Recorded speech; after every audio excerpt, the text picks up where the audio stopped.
बिहार की सत्ता में फिर से होगा बदलाव। 2 महीने में बदल जाएगा बहुत कुछ। बिहार के सीएम बन जाएंगे तेजस्वी यादव। आरजेडी ने कर दिया बड़ा दावा।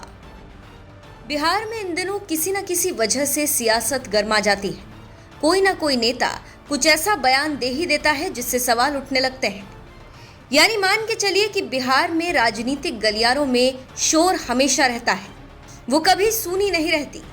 अब देखिए, जहां एक तरफ हर तरफ से यही सुनने मिलता है कि बिहार के सीएम बनेंगे तेजस्वी यादव और पीएम की रेस में आएंगे नीतीश कुमार, लेकिन सीएम साहब इस बात से इनकार करते रहते हैं। अब एक बार फिर से इसी ओर इशारा किया गया है और ये सवाल उठ रहा है कि क्या 2 महीने में फिर से बिहार की सत्ता में कुछ बड़ा बदलाव देखने को मिलेगा। चलिए आपको भी बताते हैं कि आखिर क्या है पूरा माजरा।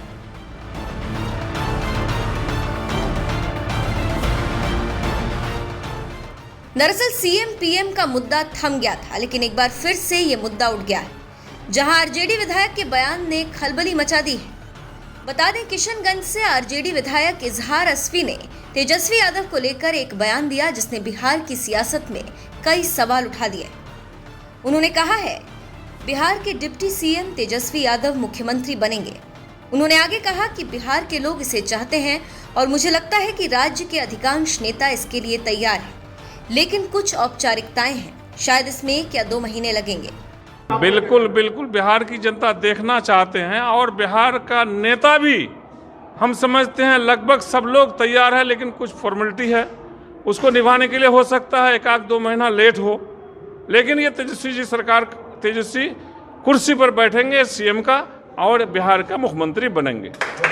तो इनकी बातों से साफ है कि 2 महीने में बहुत कुछ बदल सकता है बिहार में, क्योंकि सिर्फ ये एक बयान नहीं है। इससे पहले भी तेजस्वी यादव और लालू यादव के करीबी ने कुछ ऐसा ही कहा था, जहां राजद के बड़े नेता जगदानंद सिंह ने दावा किया था कि साल 2022 खत्म होने के बाद साल 2023 में बिहार के मुख्यमंत्री तेजस्वी यादव बन सकते हैं। और इन दोनों बयानों को अगर जोड़ा जाए तो ये एक ही ओर इशारा कर रहे हैं, क्योंकि देखिए, आरजेडी विधायक ने कहा 2 महीना और लगभग 2 महीने में ये साल खत्म है और 2023 आ रहा है। और यही बात जगदानंद सिंह ने भी दावा किया था कि साल 2022 खत्म होने के बाद साल 2023 में बिहार के मुख्यमंत्री तेजस्वी यादव बन सकते हैं।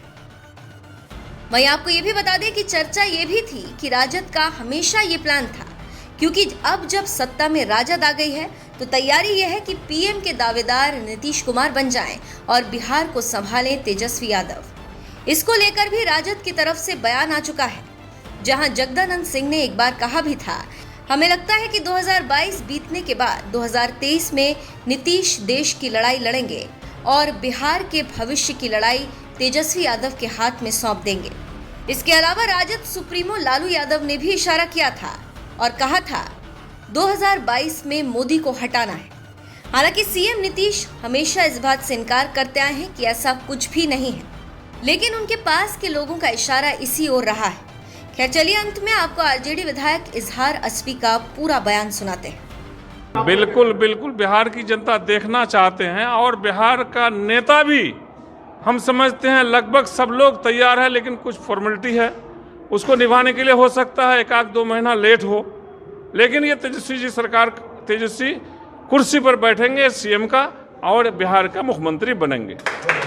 देखिए, आज मैं सचेतक बना हूँ, आपको पता होना चाहिए कि पिछले कई साल से, कई महीनों से सैलाब हमारे इलाके के ज़मीन को और घर को नष्ट करते जा रहा है, नदी कटान हो रहा है, और हम लोगों ने जो पिछले 74 साल में नहीं हुआ, पिछले 1.5 साल में हम लोगों ने करके दिखाया। क्या लगता है, क्या उम्मीद करे यहाँ की जनता? अब देखिए, उम्मीद जो है जनता को, उस पर हम लोग खरा उतरने का काम करेंगे, इंसाफ दिलाने का काम करेंगे और हम लोग उसके कंधे से कंधे मिलाकर हर दुख मुसीबत में साथ रहने का काम करेंगे। सीमांचल में विशेष पैकेज की बात भी कई बार आई थी। देखिए, हम लोग तो सरकार के आदमी हैं और सीमांचल का हक को लेने के लिए हम लोग हत्तुल इम्कान कोशिश करेंगे कि हमारा सीमांचल में ज़्यादा से ज़्यादा हो और सेंट्रल सरकार से भी हम लोग दावा करेंगे कि सीमांचल ही नहीं पूरे बिहार में हमको स्पेशल पैकेज मिले। हमारा नेता का डिमांड है कि बहुत दिनों से ये विशेष पैकेज चाहिए लेकिन नहीं मिल रहा है। इस मरतबा हम लोग और ज़्यादा प्रेशर दे करके कोशिश करते हैं कि हमारे बिहार में विशेष पैकेज मिले।